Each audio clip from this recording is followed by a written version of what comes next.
O Don Quixote faz questão de ouvir a opinião do pastor Caio Fábio sobre o Deus de Baruch Spinoza. Então, por favor, pastor. Sobre o filósofo? Sim. O Spinoza? Spinoza foi um cara legal pra caramba, que acabou com a filosofia dele, com esse negócio do Deus das paredes, Deus dos templos, Deus dos sacramentos, Deus dos dogmas, Deus dos ritos, o que deixa o cristianismo em polvorosa, porque sem batismo para salvar, sem ceia, Eucaristia como corpo de Cristo para te validar uma vez por mês ou uma vez por semana, e sem todos esses ritos para te segurarem, chegando o Spinoza que diz: não, suba os montes, desça os vales, tome banho nos rios, vá para as cachoeiras, celebre o Criador e a criação em todas as coisas criadas. Isso é apavorante. E que foi justamente o que Jesus ensinou. O Spinoza não estava ensinando nada novo. Jesus disse para uma mulher que perguntou: onde é o lugar que se deve adorar? É aqui no Monte Gerizim ou é em Jerusalém?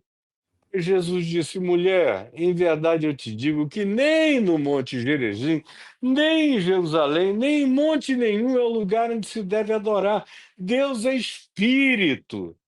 E importa que os seus adoradores o adorem em espírito e em verdade, orando sem cessar. Eu, por exemplo, não tenho culpa de nada, necessidade de nada. Eu adoro a Deus o dia inteiro em tudo que eu faço. Eu vivo cheio dele, vivo nele, sou dele. Aprendi isso com Jesus. E tenho só um acréscimo a fazer ao Spinoza. O Spinoza terminou a vida como uma espécie de panteísta, do tipo, tudo é Deus e Deus é tudo. E eu não creio nisso. Eu creio que tudo é em Deus. Mas Deus transcende a tudo que nele é. Porque Deus é mais do que tudo que é nele. E aí o meu amigo Spinoza tem isso a aprender. E não aprendeu. Mas no mais, ele foi e é uma pessoa de filosofia extremamente libertária. Agora, eu considero, por ser um indivíduo que viveu depois dele, com mais consciência do que ele, com mais ciência do que ele, com mais um monte de coisas do que ele, que eu só tenho porque eu nasci nessa geração, que eu costumo dizer que Deus não existe. Ele é. O Deus que existe é um Deus de mensurabilidades, é um Deus de discussões, é um Deus de teologias, é um Deus de exames, é um Deus ainda aberto para autópsias e anatomias. O Deus que tenha esse tipo de verificabilidade não é o Deus eterno, infinito, indesignável, indisponível para qualquer que seja a palpabilidade. É espírito, como Jesus ensinou de fato. É verdade, habita o coração. Então, o meu Deus não existe. O Deus que existe é um Deus.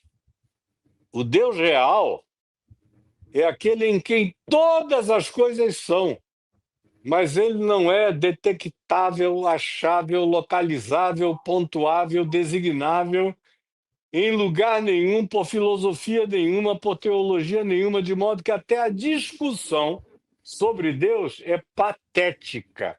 Quando você tem essa consciência que Jesus ensinou, que eu aprendi e que manifesto sinteticamente aqui para quem esteja nos ouvindo. Muito bem. Miller. Que lindo. Silvia. Pastor Caio, já leu Lucano e Paulo e Estevão? Se leu? Contém verdade? Gostou? Você já li o quê? Lucan? Lucano e Paulo e Estevão. Mas Paulo, que é o apóstolo?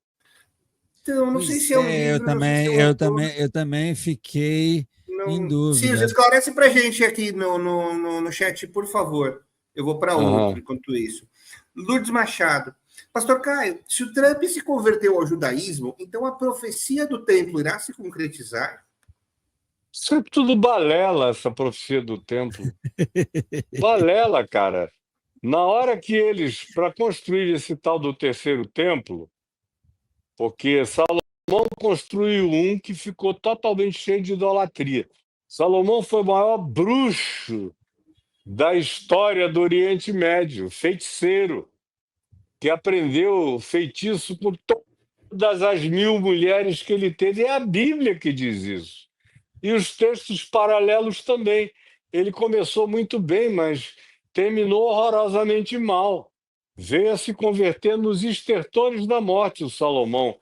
Jesus diz, ó, eis aqui, batendo no seu próprio peito, quem é maior do que Salomão. E ele falou isso quando ele expulsou demônios, e o pessoal veio falar que ele expulsava pelo poder de Belzebu, e Jesus extrapolou, dizendo, não, eu expulso pelo dedo de Deus. Eis aqui quem é maior do que Salomão. Por quê? Porque naqueles dias em Israel todo mundo dizia que quem entendia de demônio, de bruxaria, de feitiçaria nos dias de Jesus era Salomão, que tinha vivido 900 anos antes. Jesus diz, não, Salomão era criança dessa bruxaria. E ele lidava com o que ele tinha aprendido dos povos, das pesquisas de bruxaria. Então, o primeiro templo erigido por Salomão, que foi destruído por Nabucodonosor. O segundo por Herodes, o Grande, destruído pelo general Tito, e no ano 70 da era chamada cristã. E agora eles querem construir o terceiro. Por quê? Porque eles dizem, os judeus, e os crentes pentecostais, dispensacionalistas, escatológicos, que compraram esse pacotão do messiado fanático do judaísmo, que enquanto o terceiro templo não for erigido, o Messias não virá, o Messias judaico. E aí os crentes pentecostais americanos, porque na Inglaterra não se pensa assim, nem em boa parte do resto do mundo cristão também não. São os americanos que pensam assim. Conclusão, e não todos, aqueles que são escatológicos dispensacionalistas, na maioria das vezes pentecostais, porque a maior parte dos crentes históricos nos Estados Unidos não tem essa escatologia, aliás, não tem quase escatologia nenhuma. Pois bem, então eles dizem que tem que ter o terceiro templo. Para construir o terceiro templo, no lugar da esplanada do templo, tem que destruir o monumento chamado Mesquita de Omar, o Domo da Rocha, e tem que destruir um outro dos lugares mais sagrados do islamismo, que é a Mesquita de El-Aqsa, que também está na mesma plataforma do primeiro e do segundo templos. Isso aí é a Terceira Guerra Mundial, meu amigo. Na hora que eles fizerem um negócio desse, vocês acham que vai ficar por isso? Não vai. O mundo árabe vem em peso. E com o mundo árabe vem a Rússia, com o mundo árabe vem um monte de outras coisas. É o Armagedon. E a gente não sai do Armagedon feliz, a humanidade. É um Armagedon atômico, é um Armagedon nuclear. É um Armagedon com extinção indizível e impensável. É isso que eles querem? Talvez, porque de fato, para eles, quanto pior, melhor. Mas em É, momento algum existe uma afirmação de que para Jesus voltar tem que se construir o terceiro templo em Jerusalém. O abominável da desolação, sentado no lugar santo, que é de onde eles tiram toda essa elucubração, já se cumpriu. Já se cumpriu diversas vezes. As profecias bíblicas não são unidimensionais, muitas delas são multidimensionais. É como o Apocalipse. O Apocalipse já está todo cumprido. E não, porque a história cresce numa espiral crescente, numa linearidade crescente na linha do tempo. É como uma escada que começa estreita e, à medida em que se desenvolve, vai ficando mais larga, de modo que o Apocalipse de João se cumpriu completamente no Império Romano, completamente, exceto pela volta de Jesus. Mas no mais, a cidade das sete colinas, Roma, experimentou aquela devastação toda. De lá para cá, nós já tivemos um monte de outros apocalipses rodando nessa espiral crescente da linha do tempo histórico. E teremos ainda um outro apocalipse que está cada dia mais óbvio.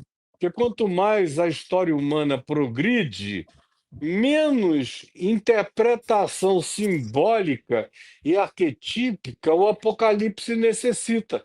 Se você pegar o Apocalipse e ler do capítulo 4 para frente, você vê que ele é todo um livro ecológico.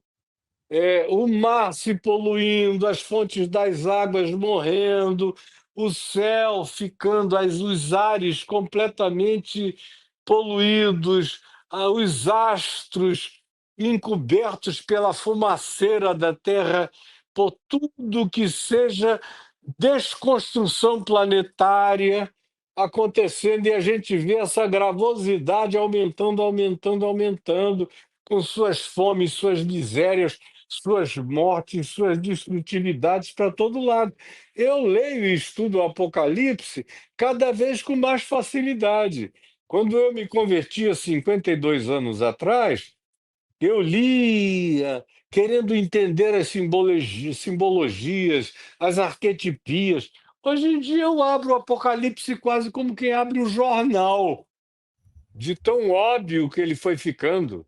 Quanto mais informação ecossistêmica, política eu tenho e geopolítica, mais o Apocalipse me esbofeteia, mais ele me chacoalha, mas eu vejo que a gente está andando sobre as páginas dele.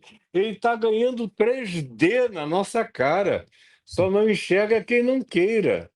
Agora, Impressionante. não precisa dessas profeciazinhas pentecostais mirabolantes, dessas escatologias que cultuam Israel, construção de templo ou coisa assim. O maior sinal, aliás, Jesus deu dois grandes sinais do tempo da volta dele. Ele diz, primeiro, será o evangelho do reino pregado a todas as nações e então virá o fim. Isso não está falando de catequese cristã na Terra. Está falando do Evangelho de Boa Nova, anúncio, prática e expressão de manifestação de Cristo, da boa nova, do amor de Deus encarnado por pessoas, cristãs ou não, fazendo bem em todas as etnias da terra, enquanto Deus se revela a quem quer, em sonhos, em intuições, em observações. O que está acontecendo no planeta, e eu tenho notícias disso e pesquiso isso há muito tempo, de gente percebendo Deus sem nenhuma informação, graças a Deus, porque aonde chega missionário, estraga tudo. Porque eles chegam com ideologia americana, ideologia judaica, ideologia europeia, estraga tudo. Mas quando Deus se revela sozinho às pessoas, o que emerge daí são seres humanos lindos, amorosos, hospitaleiros, misericordiosos, generosos, solidários de todos os lados. E o segundo grande sinal, ele disse que era a multiplicação da iniquidade, fazendo o amor se esfriar de quase todos. Isso aí eu assisto crescentemente todos os dias. O resto é montagem, cara, é Lego escatológico montado nos Estados Unidos, made in America. Muito Made in bem. America. Olha, Tudo isso é made in America.